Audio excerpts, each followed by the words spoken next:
we got, I think, the news that we all were expecting, which was that Dune Part 3, Dune Messiah, has been confirmed to be the end of the trilogy, and it's in development with Denis Villeneuve. So yeah, I think we were all expecting that. I don't think the studio was going to let him not make it. You right. know, but yeah, I think it's great news. I think from everything I've been hearing about Dune Messiah, it's like it's insane from what I hear.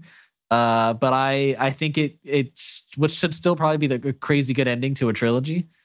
But yeah, I don't know if you also want me to mention the other news there, right? That Denis is doing. So yeah, so you got it. Okay. Yeah. So along with the confirmation that Denis is going to be working on developing a third Dune movie, he is also in discussion to make an adaptation of a 2020. So this is like a new book. Like this is 2024 Pulitzer Prize finalist. It's called Nuclear War: A Scenario. And he is going to either he's going to produce, adapt, and / or direct. And basically the book explores a ticking clock scenario about what would happen in the event of a nuclear war based on dozens of exclusive new interviews with military and civilian experts who built the weapons and have been privy to the response plans and have been responsible for those decisions should they needed to be made. Right. So we had Oppenheimer. And now Warner Brothers is like, let's get some more. Well, I guess they didn't do nuke stuff. Right. I guess Warner Brothers didn't do Oppenheimer because they fucked Christopher Nolan. So they're like, well, let's get our nuclear movie. It was still released by Warner Brothers. No, it was released by Universal because he was with Warner Brothers up until they put out Tenet day and day, and he was like, okay, I'm not gonna go work with Warner Brothers anymore because they pissed off all those filmmakers. So he went with Universal. Okay, interesting.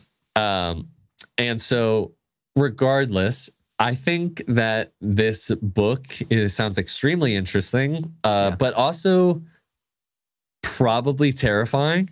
I can't imagine. Nuclear war is always terrifying. So, sure, but like the fact that like there's been these interviews with people who were in charge of plans and know the response plans. It's like, I think this is something that like Denis, if he chose to direct it, which who knows if this will be before or after Dune 3, would potentially do a great job at, because if you see Arrival, he did such a good job. Even if he wrote it, I think it would be sick. But if you saw Arrival, he did such a good job at, if there was this alien first contact, how would all these other nations respond to it? And I think he did such a good job of making you feel the intensity and the ticking time clock of like, we need to solve this issue before somebody does something stupid and like just ruins everything.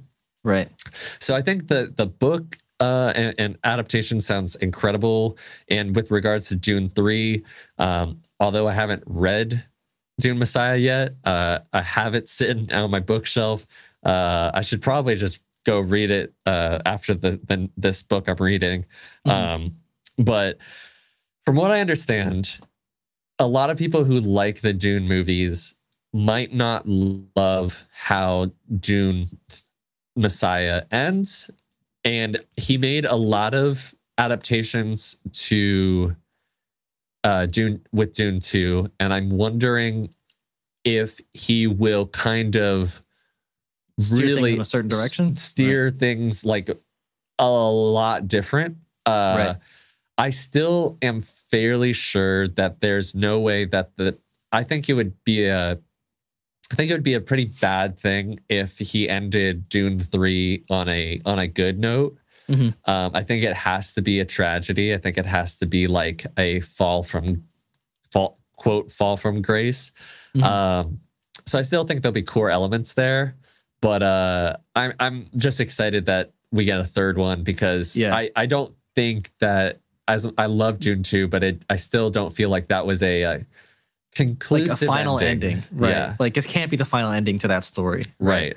I think people who are like still in love with Paul Atreides are gonna have like a bummer of a time with this movie. From what I'm hearing about Dennis from Dune Messiah. Yeah, and I feel like if you are in love with Paul Atreides, like really think about like everything he's done. Now, like, there's a lot of good things for sure. That like, there's great things to take away from that character. Once he become the Quizette, man, like you gotta, he changes a bit, man. He changes, man. Yeah.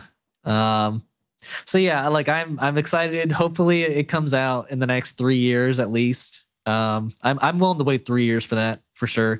Yeah.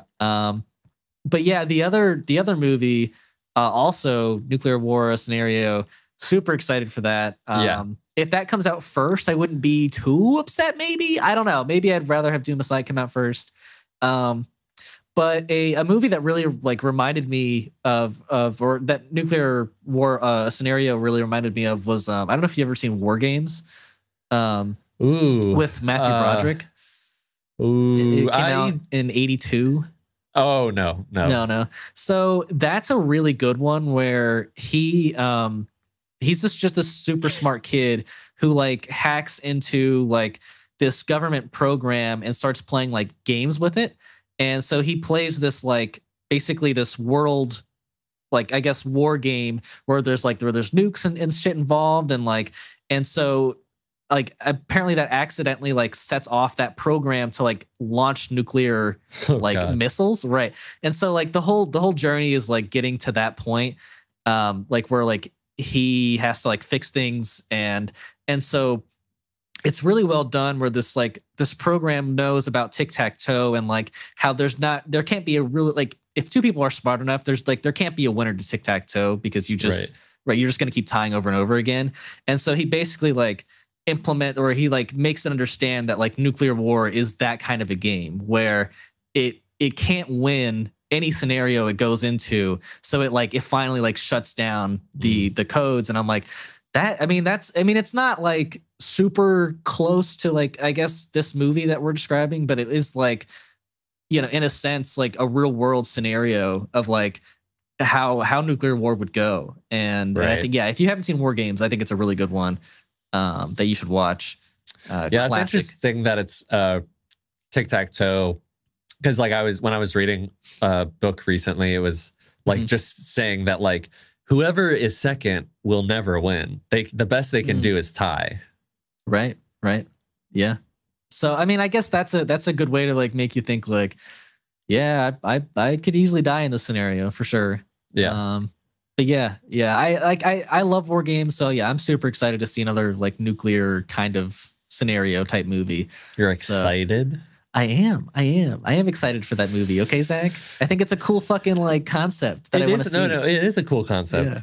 Yeah. It just I'm excited, but I'm just a little. It makes me a little nervous because these are more recent things, you know. Sure.